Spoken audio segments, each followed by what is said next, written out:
Hello hello good morning सबैजनालाई।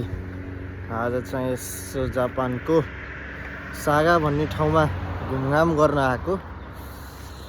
बाहिर हेर्नु यतातिर यस्तो छ मौसम। बिहानको 7:30 भयो यता।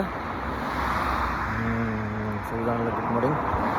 यस्तो छ यतातिरको मौसमलाई हेर्नु, ठ्याक्कै हाम्रो गाउँघरतिर जस्तो छ। ल हेर्नु, जापानमा पनि यस्तो हुन्छ। पछाडि देख्नु भएको तपाईँले ब्याकग्राउन्डमा खेतहरू, धानबारीहरू यस्तो छ। ल हेर्नुहोस्, खेत रोप्नको लागि पानी जम्मा भइरहेको त्यता। अहिले नेपालको के हो, जेठ, अब असार आउनु लाग्यो। यहाँ जापानमा नि ठ्याक्कै त्यस्तै छ। ल हेर्नु, यसरी मेरो ब्याकग्राउन्डमा देख्न सक्नुहुन्छ। पानी जमाएर धान रोप्न लागेको अवस्था यता यस्तो छ।